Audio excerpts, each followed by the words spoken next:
A lei que endurece as regras para obtenção da cidadania portuguesa entrou em vigor hoje. E essa medida afeta milhares de brasileiros que vivem no país.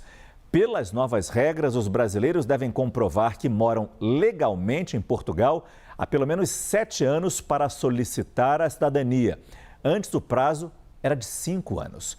A nova lei de nacionalidade também afeta os filhos de estrangeiros nascidos em solo português. Agora, eles só serão considerados cidadãos portugueses após viverem por 5 anos no país. No caso de descendentes, as regras não mudam. Os brasileiros, filhos ou netos de portugueses, ainda podem solicitar a nacionalidade, mesmo que nunca tenham vivido no país.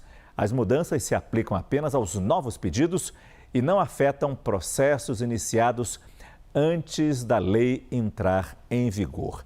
É importante colocar nessa conversa o nosso analista internacional, Lorival Santana. Lorival, em que contexto Portugal endurece as regras para a obtenção da cidadania e quais são as implicações dessa nova lei? Bem, Portugal tinha uma lei relativamente fácil, né, que facilitava bastante a imigração, principalmente de pessoas de países de língua portuguesa, como os brasileiros, mas também de outras nacionalidades. E com isso houve um fluxo muito grande de estrangeiros, de nômades digitais, de aposentados. Portugal é um país barato, né? Pessoas que foram morar em Portugal, e a população portuguesa considerou que isso levou ao aumento do preço dos imóveis, dos aluguéis, pressionou os preços para cima sem que os salários subissem e também sobrecarregou o sistema de saúde, de educação. E isso causou muitos ressentimentos entre os portugueses. O partido Chega, que é um partido mais à direita, aproveitou esse ressentimento e cresceu muito com base numa proposta exatamente de endurecimento anti-imigração.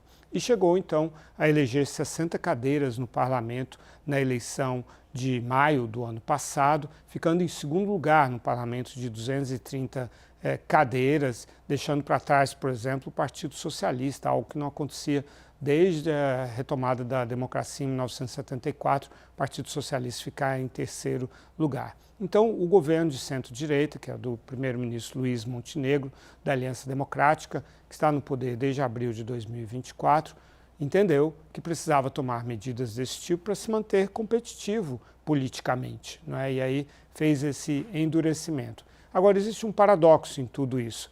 Primeiro, essa carestia toda de imóveis e tudo isso, a única razão não são os imigrantes, existem outras razões e Portugal precisa dos imigrantes, a economia portuguesa precisa dos imigrantes, porque é uma população muito envelhecida, que tem uma emigração, uma fuga de cérebros muito grande, muitos portugueses emigram para outros países e, sobretudo, o setor de serviços. É um país muito turístico, Portugal, né? Setor de restaurantes, hotéis, mas também de tecnologia da informação, o comércio, etc. Precisa de trabalhadores, precisa da mão de obra imigrante para preencher essas atividades. E também, por ser uma população envelhecida, para sustentar o sistema de previdência. Mas você sabe que muitas vezes a política não é totalmente racional, né, Márcio? Perfeito. Muito obrigado, Lorival Santana.